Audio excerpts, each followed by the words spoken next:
Good morning, students. In today's class, I will teach you the chapter 11. But before that, I am going to ask you about how you all spent your winter vacation. Tell me, what was it fun ना? मस्ती की ना? बहुत मस्ती भी की और पढ़ाई वढ़ाई की या नहीं की है ना थोड़ी बहुत तो, क्योंकि अब एग्ज़ाम हमारे सिर पर है बेटा. तो then now let's go back our chapter. Now our chapter is 11 angle.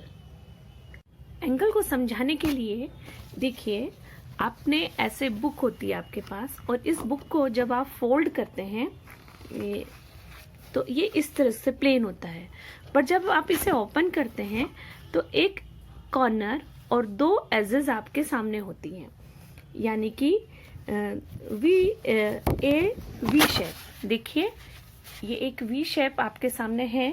तो इस जो ये गैप होता है, this gap is known A angle. Okay, यानी कि इस गैप को ही हम एंगल कहते हैं. देखिए, ये वी शेप लिए हुए है, देखिए ध्यान से, यानी it has two sides. Okay, यानी टू रेज. तो इस तरह से आप ये कोई भी बुक में आप इजीली देख सकते हो, है ना. और जो एक एंगल जो फॉर्म होता है by joining the two raise.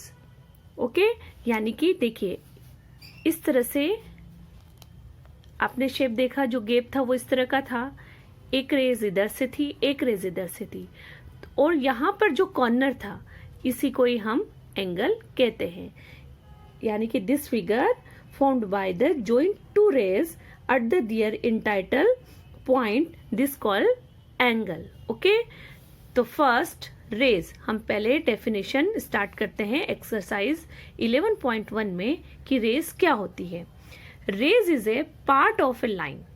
अगर आप ध्यान से देखें तो देखो, ये एक लाइन का ही पार्ट है. लाइन क्या होती है? जिसके दोनों साइड आप इस तरह से एरो होता है, बट इसमें वन साइड है, वन साइड इसका एक एंड पॉइंट होता है, which have an entitled point but no end point. It has can be extend endless in one direction, है ना. इसका वन एंड पॉइंट होता है, नो नहीं बेटा, वन एंड पॉइंट होता है. और it can be extend endless in one direction. इसीलिए इसको वन डायरेक्शन में हम एंडलेस इसको हम ग्रोथ कर सकते हैं. Thus it has no definite length. इसलिए इसकी कोई डेफिनेट लेंथ नहीं होती and can not be measure. इसीलिए इसको मेजर भी नहीं किया जा सकता. अगर ये मेजरेबल होती तो this is the line segment. तो ये लाइन सेगमेंट होगा. A line segment has two end point. देखिए, इसमें वन एंड पॉइंट था, इसमें टू एंड पॉइंट है. Thus it has a definite length. यानी कि जैसे देखिए, मैंने यहाँ ड्रॉ किया है, तो इसका मेजरमेंट क्या है? 3 centimetre. And can be measured. We can measure it ना, here we can measure it. तो इस तरह से जो लाइन सेगमेंट होता है वो मेजरेबल होता है, बट जो रेज होती है वो मेजरेबल नहीं होती. एंगल जो मैंने अभी आपको समझाया, the figure formed by joint two rays at their initial point, this called an angle. Second इसकी जो है क्वालिटी, वो property, the two rays which form the angle are called the arm of angle. यानी कि देखिए, ये जो दो रेज इसको बना रही है, इनको हम आर्म कहते हैं.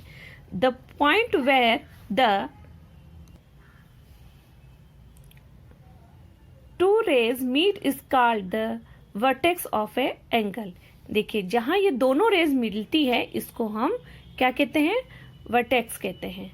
ठीक है, यानी कि ये जहां पर एंगल फॉर्म्ड होता है उस पॉइंट को हम वर्टेक्स कहते हैं. थर्ड है, an angle is donated by the symbol V. देखिए, इस तरह के वी शेप द्वारा इसको हम डोनेट करते हैं, यानी कि शो करते हैं. अगर कहीं भी आपको एंगल समझाना होगा तो आप उस नेम के पहले इस तरह से एंगल को ड्रॉ करना होगा. वो कैसे? जैसे इन एंगल PQR. देखिए, यहाँ पर मैंने ये एंगल शो किया, इसलिए ये इस तरह से मैंने ड्रॉ किया. अब यहाँ पर जैसे ये टू रेज हैं जो एक इंटाइटल पॉइंट पर मिली, वो जो वर्टेक्स है वो Q होगा.